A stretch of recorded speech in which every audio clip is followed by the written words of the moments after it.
Welcome to my lean bulk series. Already 11:30 মতো বাজে, আমি আমার ব্রেকফাস্ট শেষ করছি। এখন হচ্ছে জার্মান শিখতে বসবো আর আমি আমার ক্লায়েন্টসের মেসেজের রিপ্লাই দিব। বাট তার আগে আজকের ভিডিওতে একটু কথা বলতে চাই একটা ব্যাপার নিয়ে। সেটা হচ্ছে যে আমরা অনেকেই দেখি যে জিমে যাওয়ার পরে আমরা অনেক বেশি ওয়ার্কআউট রুটিন চেঞ্জ করতে থাকি, ঠিক আছে? তো ওয়ার্কআউট রুটিনটা আমি অ্যাটলিস্ট পার্সোনালি আমার ক্ষেত্রে যেটা দেখছি, আর হচ্ছে আমি কন্টিনিউয়াসলি আমি একটা জিমের ট্রেনার, তো সো কন্টিনিউসলি মানুষজনকেও ট্রেন করার পরে, অনলাইনে মানুষজনকে ট্রেন করার পরে, সো মোটামুটি সব জায়গা থেকে একটা জিনিস ফিগার আউট করছি। সেটা হচ্ছে ওয়ার্কআউটের রুটিনে আপনার কিছু বেসিক ব্যাপার অলওয়েজ ফিক্স রাখা উচিত।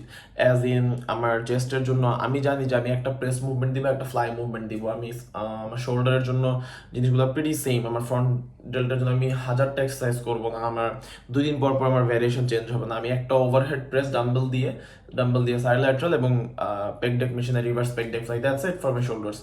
সো এই যে ওয়ার্কআউট রুটিনের ভ্যারিয়েশন না আনা, চেঞ্জেস না আনা, একটা দুইটা ওয়ার্কআউটই হচ্ছে ইয়ার্স আফটার ইয়ার্স পারফর্ম করা, এগুলোতে প্রোগ্রেসিভ ওভারলোড মেনটেন করা, মাইন্ড মাসেল কানেকশন ইমপ্রুভ করা, এইভাবে স্টিক করার থ্রুতে আই ফিল লাইক আমি আমার চেঞ্জেস বেশ ভালো দেখতে পাইছি, রেজাল্টস বেশ ভালো দেখতে পাইছি, এবং ক্লায়েন্টসদের ক্ষেত্রে আমি জিনিসটা খুব ভালো দেখতে পাইছি।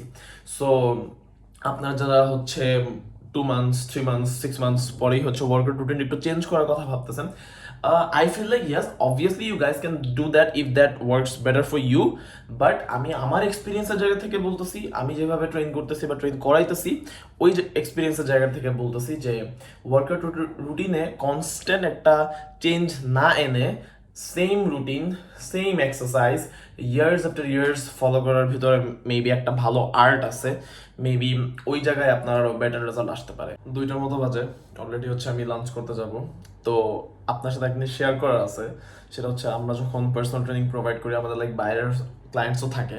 সো তারা যে আসলে কিভাবে টাকা পাঠাবে আমি আসলে এটা জানতাম না। আমি মাত্র হচ্ছে এটা একটু ঘাটাঘাটি করলাম, অ্যান্ড ঘাটাঘাটি করে সব থেকে ফাস্টেস্ট ওয়ে যেটা ফিগার আউট করলাম সেটা হচ্ছে যে আমাকে যদি তারা বিকাশে টাকা পাঠায়, উইদিন 3 to 5 মিনিটস আমি আমার টাকা পেয়ে যাবো, এবং এইখানেই জাস্ট ডিরেক্টলি আমার বিকাশ অ্যাকাউন্টে হচ্ছে রেমিটেন্স অ্যাড হয়ে যাবে 2.5%।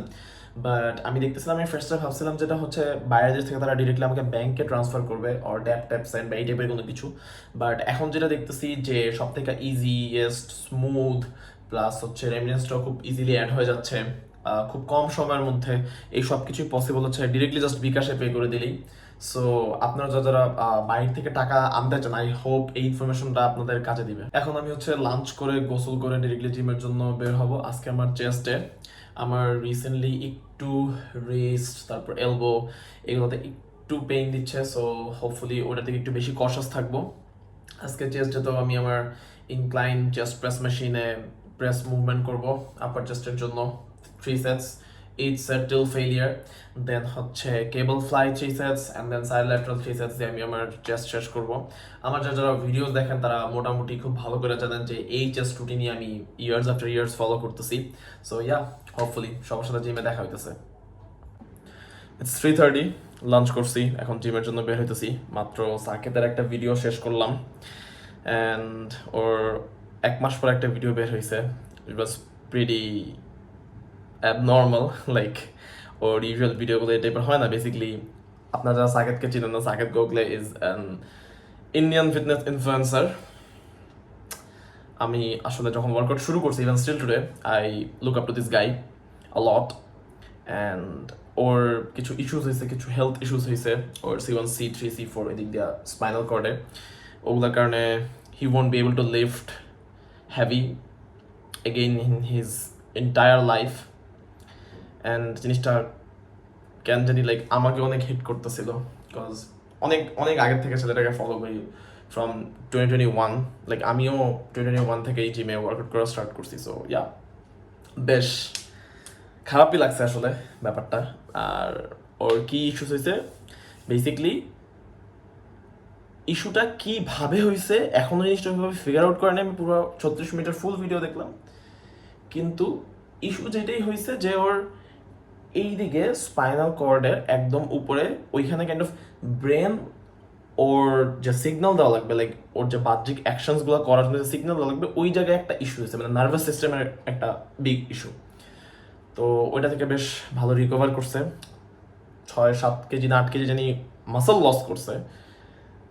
আই নো মানে এই জিনিসটা আসলে অনেক বড় একটা ব্যাপার, দেখাও খারাপ লাগছে।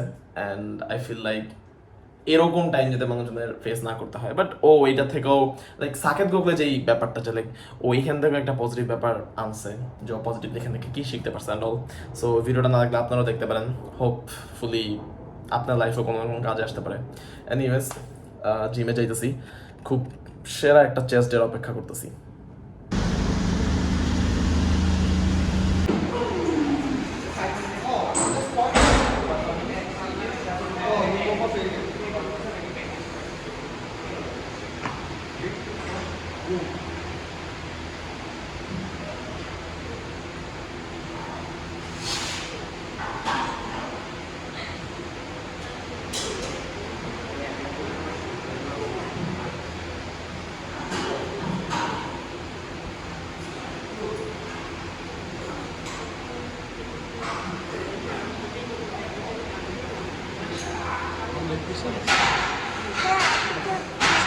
দেখছি, আবার ভাইয়ারাও দেখেন কি করে না।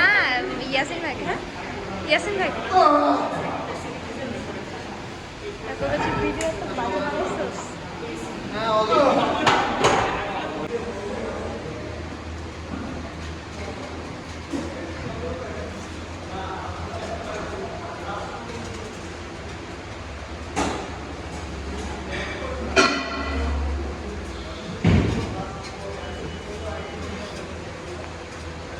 দাঁড়াও,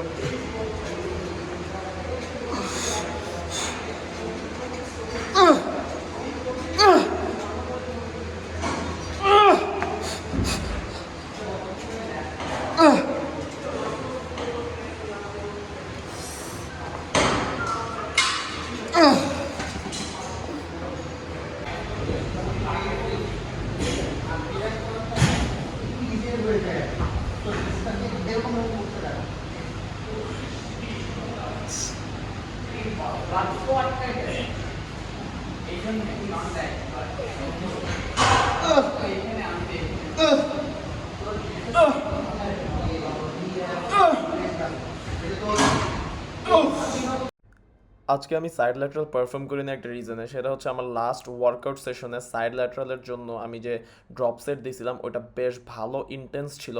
দ্যাট ইজ ওয়াই আমার সাইড ল্যাটারাল আজকে বেশি সোর ছিল, আই মিন আমার মিড বেল্ট অনেক বেশি ব্যথা করতেছিল। That is Y I decided আজকে সাইড ল্যাটারাল পারফর্ম না করে আজকে আমি হচ্ছে ওভারহেড প্রেস পারফর্ম করবো, কজ আমার ফ্রন্ট বেল্ট বেশ ভালোই ছিল। And yeah, I had a pretty good session.